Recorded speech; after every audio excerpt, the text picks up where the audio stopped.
Crayola finally made brush markers. It is a shock to me too. I didn't think they were ever going to do this. I'm going to swatch them. I'm going to try to use them as watercolor, and I'm going to compare them to the Goldfaber Aqua and the Tombow markers. They have some paintbrush markers that I have reviewed before, and they come in 5 or 8 colors. The only way that you can get all 8 colors is you have to buy 40 of them, and you get 5 each of the 8 colors. But other than that, it's super hard to get them. The brushes are a little bit long on those, and they're not dual. They're called paintbrush markers. These are brush markers with dual tips. Where have we seen that before? This is like the trend with markers right now, is to have this dual tip. Tombow has it, Goldfaber has it. There are so many that have this, and Crayola is finally getting on that trend. The weird thing about these ones is though that the dual tip, the colors aren't the same. So the colors are slightly different. And we'll also see that these colors don't have names, which puts them at a great disadvantage to the other markers. You could label them so you know which colors they are, and they only come in 12, but I would love to see someday these markers come in all 120 super tips colors. What do you guys think? Do you think they should do that? Let's get to this video. Let's look at these colors. First off, we'll just pull one out. They have 2 sides. They have a brush side. And there is also a chisel tip. The colors are not the same, and unfortunately, as Crayola and some other companies like to do, they are not named. So I will try to figure out what these colors are. Sometimes they match existing colors, sometimes they don't. On the back, we see that they are not named also. So right now we will just write lines with them and try to find names. I think I'm going to do like, so if you look on here, the clear side is the brush tip, and the not clear side is the chisel tip. But I'm going to write with both of them so we know what color comes with which marker. I will say that usually double-ended markers have the same color. I feel like there's a lot of potential with these markers, but the fact that they're not the same color or named is kind of a disadvantage. So let's see, I'm not sure which side is pinker. Sometimes these won't be exactly in color order because this could be a little more orange, this could be a little more red. So I'm just gonna do the brush stroke with these ones to see our brush stroke, and it looks pretty good, and we get this color variation, which is really nice.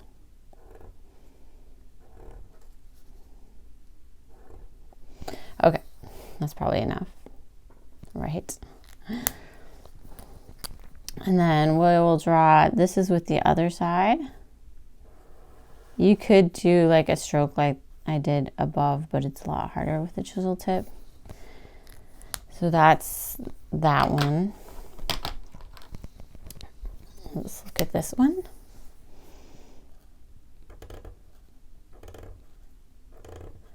You can see it's kind of catching a little.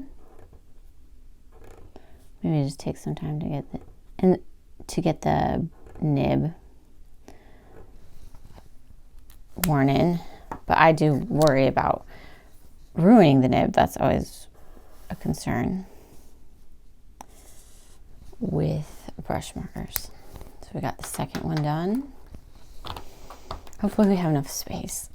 That's always my problem. So it's kind of doing the same thing the other one did at first. And now the nib is not doing that. So I'm wondering if it just takes a little bit of getting used to. So this one's a little more orange.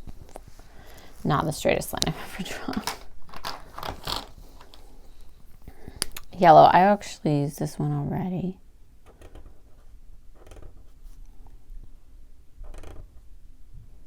This one's very fluorescent, which is interesting because I feel like if you have a set and it's not all fluorescence, then why put in one that's fluorescent?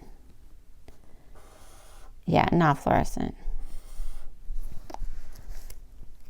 So that one's a mystery to me as to why they made it fluorescent.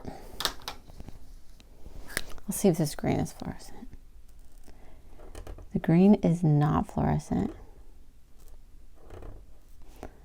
Maybe they wanted to put in one that was like a highlighter for people that like to highlight.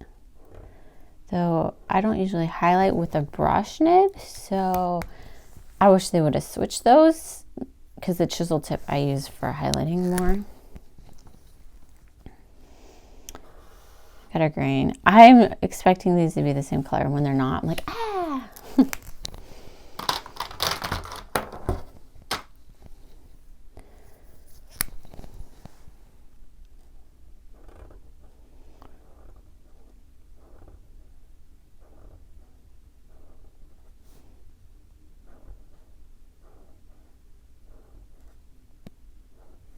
Okay, that one's pretty.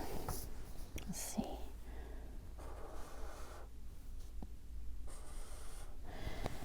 And also to note, the colors that come with each other, I don't know, maybe these look good together. And these ones except for the yellow and the brush ones. And I'm already halfway down, but halfway done, but more than halfway down.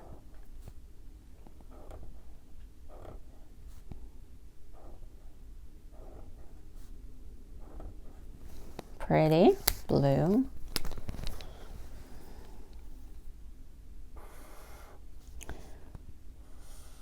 Like a blue-greenish.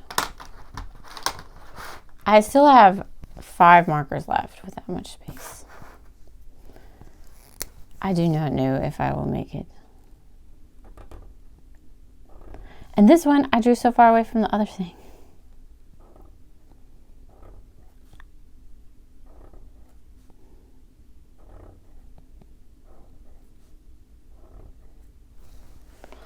Pretty color. Okay. Let's try it close.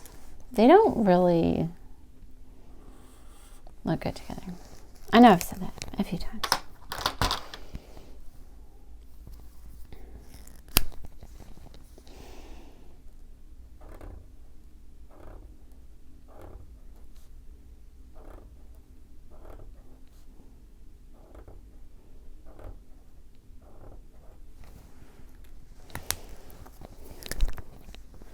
That's a purple color. That's a very violety purple color. Oops, sorry. The next one. I only have 3 more. Maybe I can make it. This one's pink.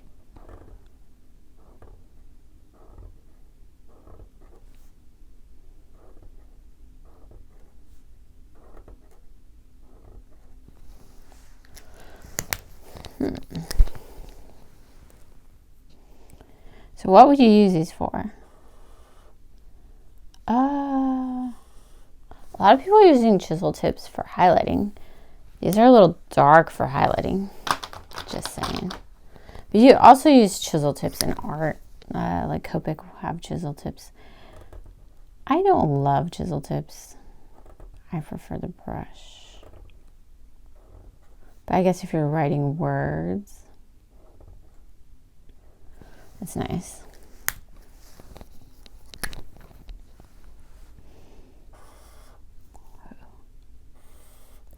I have enough space. And they do have a black in here. It's in the chisel tip, which is smart because usually black you outline with black. A warm gray here. Okay.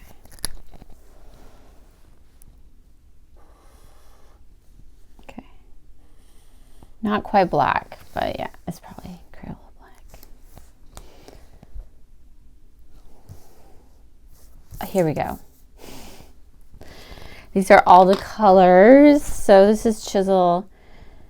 I feel like the colors look good. All the brush look good together and all the chisel, but I wouldn't necessarily put the brush with the chisel. Maybe like this brush with this chisel, but the color that comes on the opposite end, I wouldn't use except for maybe this pink down here.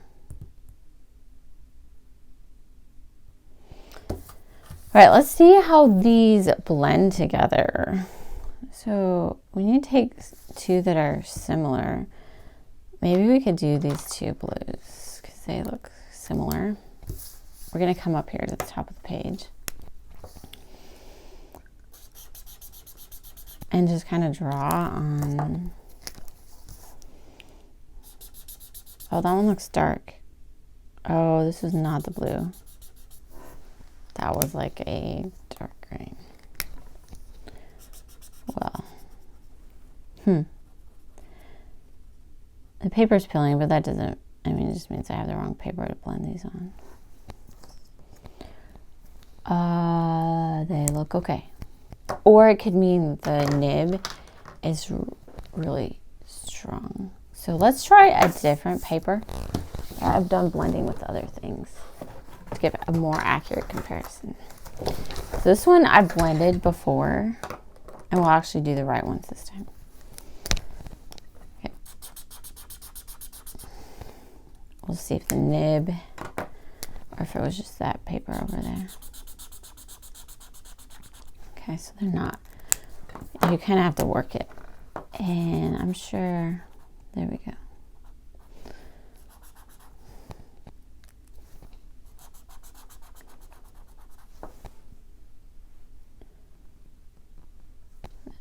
It did get the paper a little bit, but it's not horrible. I wonder what they would look like as a watercolor. So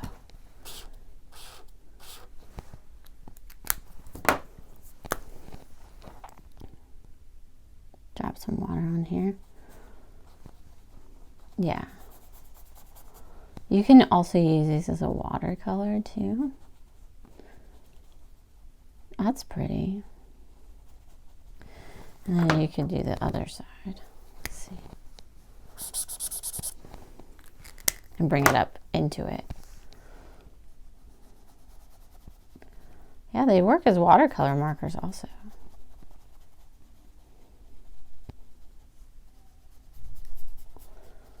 Actually pretty good watercolor markers.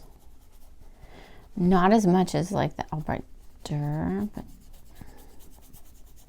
that's pretty good. I'm getting a lot of coverage with this. Could do some pretty things with that. So you can also use these as watercolor.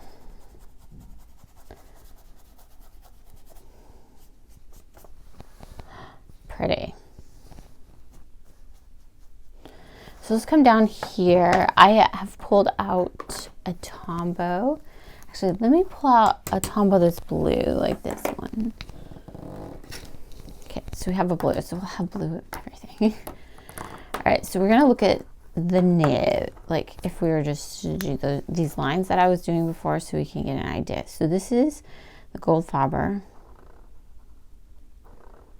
And so far, I've done these all already. I think this one's my favorite. Okay. So you see how we get this gradient just within the line? Let's look at the Tombow. Tombow is a little more rigid. So you can get those effects. You just have to push a little bit harder. I feel like the Goldfaber is a little softer. So let's write this up here. This is Goldfaber Aqua, and this is Tombow. So let's look at the Crayola one.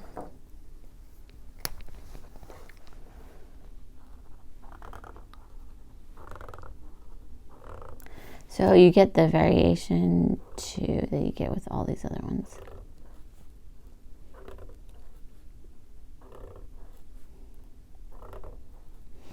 which is super pretty. I feel like as far as pushing on these, the Goldfaber Aqua was the easiest, the softest. Crayola is next, and then Tombow.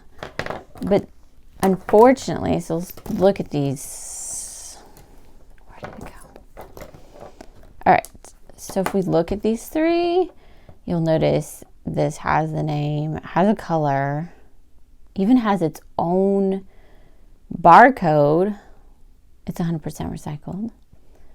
So it's got everything on there. If you come over to the Tombow, it's also got a barcode. It has ABT, water-based. It has a number. The number here corresponds to a name where you're going to find the real difference. Let me show these.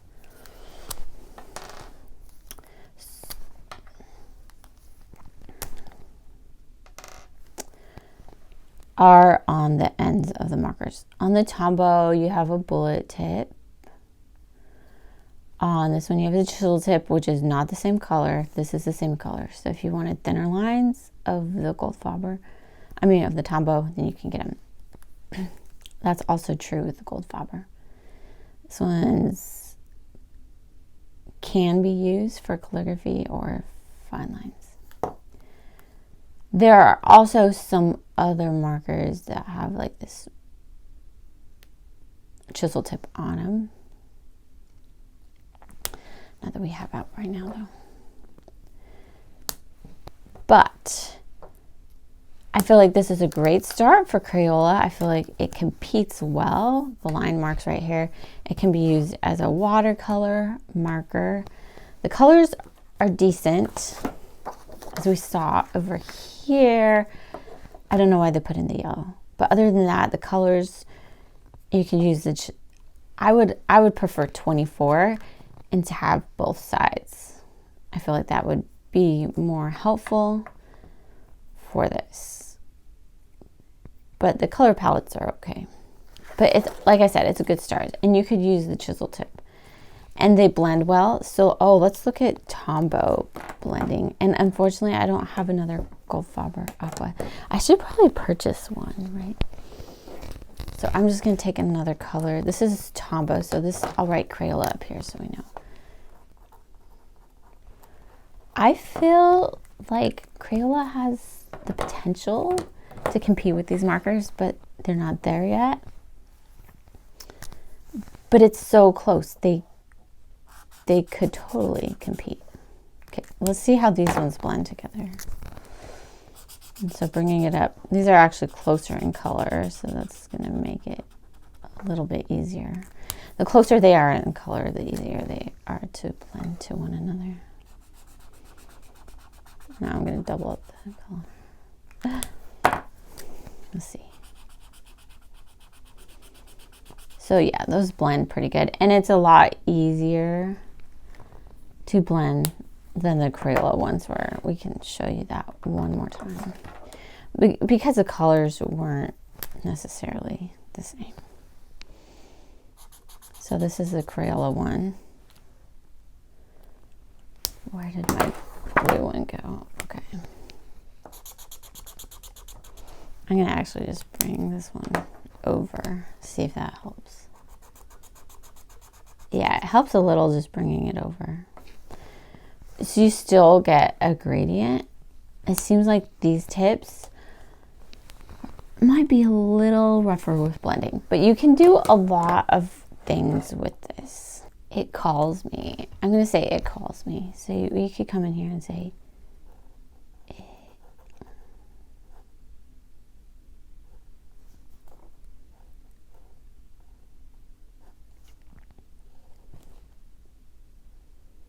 I'm just doing faux lettering.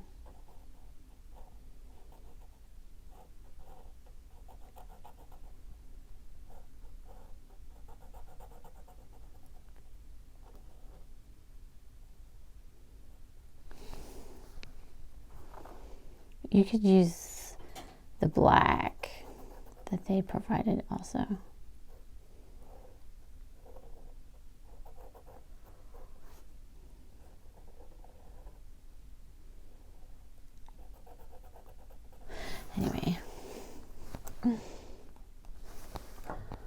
That looks cute, right?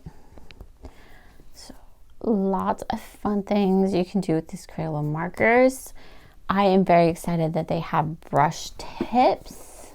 I feel like it will be a good addition. Hopefully these do well and they can expand it. It'd be nice if they came in all the colors of the super tips. Honestly, if that happened, they'd be a major contender for like the Goldfaber Aqua and the Tombow, just because, and if they had names, they are so much cheaper in comparison that people would buy them. So I feel like if Crayola did these in their 120 colors, they would have something up their sleeve. And not like these other companies would be scrambling for reals. They'd be like, what? How come Crayola all of a sudden got in the game? Oh no, what are we gonna do? It'd be that kind of thing for both the companies. Anyway, hope you guys like this video. Let me know which one is your favorite. Do you like the chisel or the brush tip? What color did you like best? I will look and see if I can find the names for these. But until then, I will talk to you later, and we'll have a great day, and we'll see you in the next video.